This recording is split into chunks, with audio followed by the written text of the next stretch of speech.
Good afternoon, everybody, and welcome into a new episode of Capital View, a production of the Daily Journal and djournal.com. A webcast where we look at what's going on down in Jackson with the state legislature. I'm your host, Brad Locke, along with Bobby Harrison, Daily Journal Capitol Bureau Chief. And Bobby, how are things on this Monday? All right, Brad, we're back at it, and the House is already reading bills, so it's weekend break didn't stop that from happening. Well, is everybody getting along, though? Well, yeah, everybody's real cordial. Just after each bill is explained, that little computer cranks up, and it sounds like a chipmunk that is on ADD medication, something that's just going wide open at a rate you can't understand. We're lucky, y'all may be able to hear it in the background as we talk this afternoon. Yeah, that's kind of been a recurring thing there is the computer application reading bills. I get basically, I mean, that's something that's allowed, obviously. But normally, Bobby, it's done just to, I guess, as kind of a form of protest, which is what we're seeing with this, aren't we? That's right, a form of protest or just to slow the process down. And you could argue that both of those things are going on right now. The 1890 Constitution provides the provision for any member to request a bill to be read before the final vote. And of course, that was put in the Constitution at a time when maybe some members couldn't read, but more importantly, you didn't have all this new technology. So a copy of a bill was a big deal, but there was only maybe a couple of copies. So, but now you can get a hard copy of the bill printed off of a copy machine, or you can call it up on your computer, so it's not hard to find a copy of the bill. So today, when that process is done, it's strictly as a form of protest or to slow the process down. And obviously, there was some conflict in the chambers. What's kind of some of a lot of fighting last week? What's kind of some of the central issues that the people having problem with each other? I know one of them is the situation with the airport down there, isn't it? That's right. That's what spurred the current bill reading in the House. Go back to a few weeks, and some House Democrats were asking for bills to be read because they were upset that it appeared that they said, at least, that the Supreme Court redistricting bill that the House passed did not made it more difficult to elect black Supreme Court justices in the state of Mississippi. Mississippi has one black Supreme Court justice on a 9-member court, and there's of course the black population in the state is about 37%. So they say that's not equal representation or fair representation. At that point, the Democrats say, as part of the deal that was struck, Speaker Philip Gunn committed to kill the bill that would strip, in a sense, take the power to the authority of the Jackson Airport away from the Jackson City government and give it to a regional board.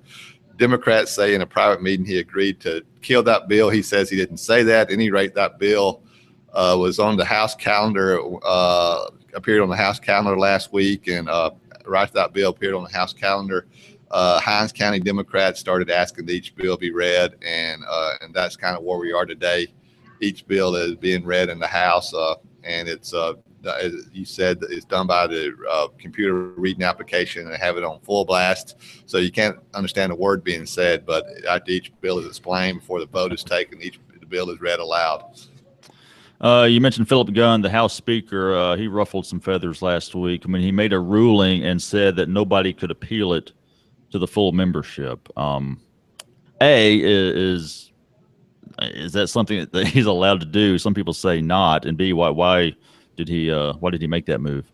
Well, the plain reading of the House rules indicates that a member can't, on occasion the speakers, there'll be what is called a point of order, the speaker is asked to rule on a point of order or something in the legislative procedure, and when he made one of those rulings last week, kind of in the heat of this debate about the Jackson Airport, a member asked that his ruling be voted on by the full House, to appeal to the full House, if you will. And he recessed about 30 minutes and came back and said, upon advice of counsel, his ruling is final, and he doesn't have to appeal that ruling can't be appealed to the full House. Now, if you a plain reading of the House rules indicates that ruling can be appealed to the full House, and I've seen it happen on a number of occasions. Matter of fact, after he made that ruling, I was so sort of stunned. I went down to the reference bureau down in the basement of this grand old state capitol down in the very bottom of there's what's called a legislative reference bureau, and I looked in the House Journal, and it was just pure luck. I pulled out the 2011 House Journal, opened the page, turned one page, and sure enough, on that page, Speaker Billy McCory ruled on a point of order made by Philip Gunn. He ruled against Gunn, and there was a motion to appeal that ruling to the full chamber. And Gunn was among those voting to try to overturn Speaker McCoy's ruling. So he's been part of the process before. I don't know if he just forgot about it or decided that was a mistake. But there's been it's a rare occurrence, but there's been a handful of occurrences since I've been covering the legislature in '96, where presiding officers' rulings have been appealed to the full chamber. And each time it is, by the way, the chamber votes with the presiding officer, and that's what would have happened last week. Speaker Gunn had allowed that vote to occur on his ruling, but he for whatever reason, he decided he didn't have to. Okay, well, let's change gears, Bobby, and let's talk about firing squads. Don't get to talk about that often enough, in my opinion. Representative Robert Foster from DeSoto County proposed an amendment to a bill that has to do with the keeping secret the identities of the drug suppliers who in regards to executions, the drugs that they use in executions. There's been several states have had to deal with this. Some of these companies not wanting their to be identified as supplying these drugs because it's bad PR, and some companies have refused to supply them. So that's what that bill's about. And this amendment from Mr. Foster has to do with firing squads, making that an option, basically, Bobby. Firing squads, that's a thing. Yeah, that was that amendment was kind of offered in the midst of the bill reading, actually on Good Friday. The legislature had hoped to be out on Friday, but the House had to come in because of the delay that the bill readings was causing. So they were meeting on Good Friday, and this bill would keep secret the names of drug suppliers, the execution team at Parchman, and also the victims family, and also the accused family. It would make those people would keep their identity secret. And as you said, the reason for this, at least in part, was in other states, or also there's actually been an effort in Mississippi to reveal the names of the drug suppliers. And when that happens, these manufacturers are less inclined to supply the drugs used to carry out lethal injections. And so it's getting difficult for states to get the drugs to carry out lethal injections. Now, the bill was controversial before Representative Foster offered his amendment because it includes what we in the media know as prior restraint. It would prevent it would make it illegal for a newspaper or blog or television station or whatnot to reveal the identities of the aforementioned people or manufacturers that I talked about. And in not only in Mississippi, in the state Supreme Court, but more importantly, the U.S. Supreme Court has said on a number of occasions you can't tell a media outlet what it can and cannot publish, especially not beforehand. Right. And so the bill is controversial because of that. But anyway, Foster offered this amendment that to give the execution by a firing squad as an option if the drugs could not be obtained, and the amendment passed overwhelmingly on Good Friday. And so now it goes back to the Senate, and the Senate can accept that House change and send it on to the governor for him to sign it or veto it, or they could go to conference to try to work out the difference between the House and Senate versions of that bill. And I believe states like Utah and Oklahoma have similar provisions, don't they? I mean, I don't know if they actually use firing squads. That's what to be perfectly honest, that's what House Judiciary Chair Andy Gibson, who's done a lot of work on this bill, that's what he said, that Utah and Oklahoma had similar provisions. Okay, yeah, I've certainly heard about the issue, similar issue Oklahoma has gone through. It's an amendment, obviously that what you said it passed, but there's obviously some opposition to it, and some people are just opposed outright to capital punishment, and then some are definitely opposed to a firing squad. Now, who knows if it'll ever come to them using that? But I guess it's the fact that it seems a bit primitive or barbaric, which is why it went away many decades ago anyway, is why a lot of people would be opposed to it. That's right. And the Supreme Court, the U.S. Supreme Court, has outlawed certain. I guess they hadn't ruled on the firing squad. They've outlawed certain. I'm no expert on capital punishment, but they've said that some types of capital punishment is cruel and unusual punishment, and violates the U.S. Constitution because of that.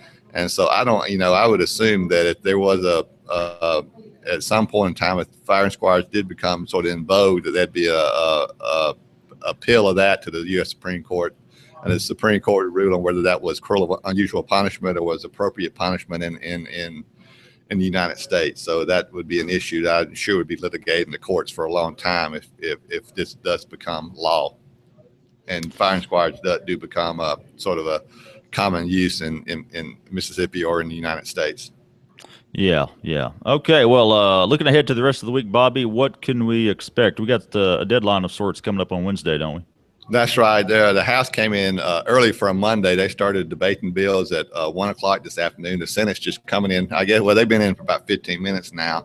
And Wednesday night is a deadline to pass bills out of the past bills that originated in the other chamber. There's a few key pieces of legislation hanging out there, including the Chickasaw County school consolidation of a bill that would merge Chickasaw County School District, Houston, Oklahoma into one school district. And Brad, it looks like at this point, it's likely, while the bill still hasn't been passed the Senate, it looks like likely that the consolidation is going to be delayed, and they're going to set up a study committee to look at that for at least a year and then make a recommendation to the 2017 legislature. So that would be sort of a reprieve for those people in Chickasaw County that don't want to merge those school districts. There's some other key pieces of legislation still pending, including the bill that would deal with same-sex marriage and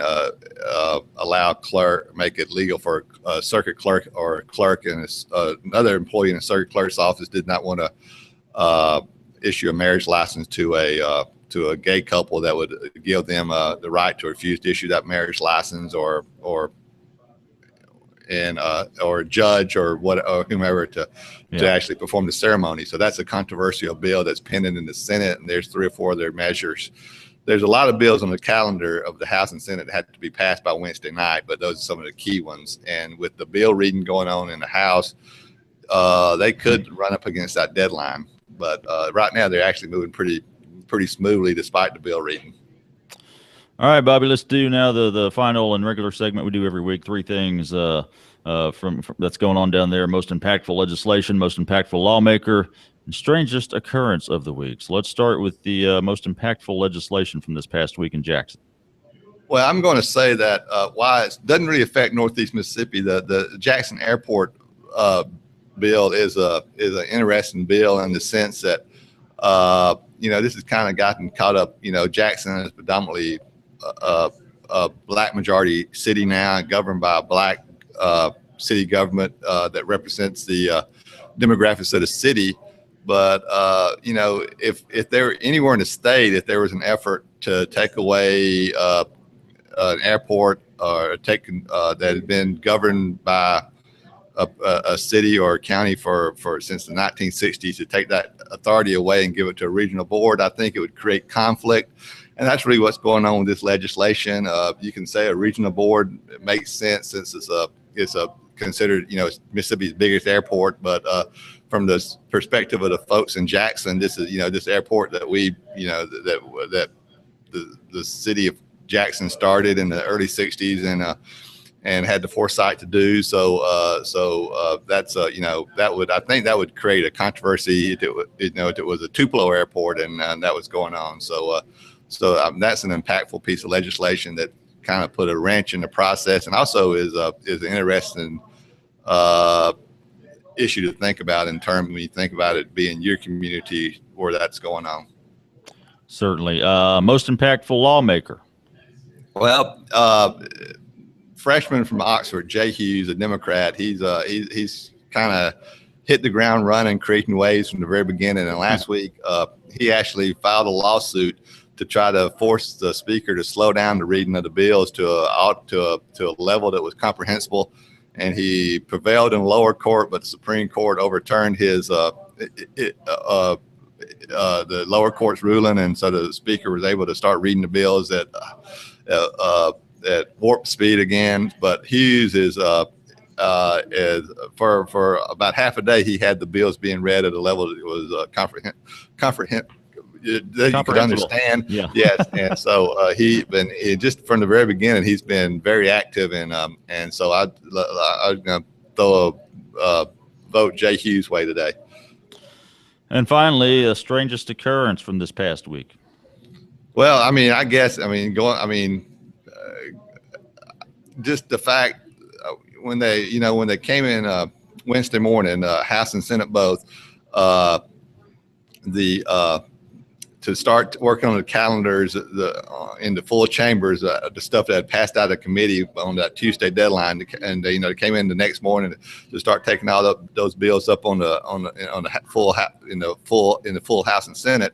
Lo and behold, bills are being read not only in the House but in the Senate. Now in the Senate they were being read for a completely different reason.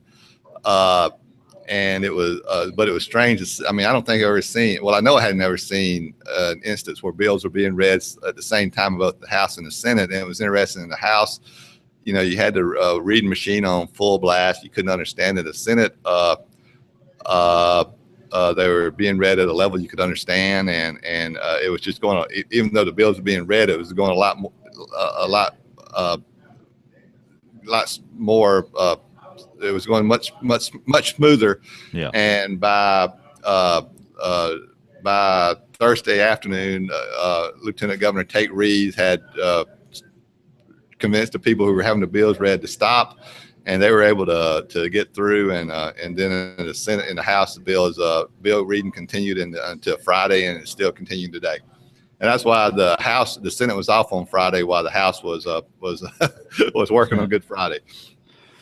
All right, good stuff, Bobby, and thank you all for tuning in to another episode of Capitol View. Again, we're here each Monday during this current legislative session around 2 p.m., and if you missed any of it or just want to watch it again, you can check it out at djournal.com. Just watch the replay. And also, I'll be posting the audio to my blog later today if you just want to listen. That's at tipsheet.djournal.com. Check out Bobby on Twitter at BobbyHarrison9 and keep up to date with what's going on in the Capitol. And if you want to hear more from Bobby, we also had him on today's episode of the Memo podcast, which you can listen to for free on iTunes, your podcast app, or at memo.djournal.com. So that's it for this episode. We'll be back next Monday. Bobby, thank you, sir. Thank you, Brad. Have a good day. See y'all then.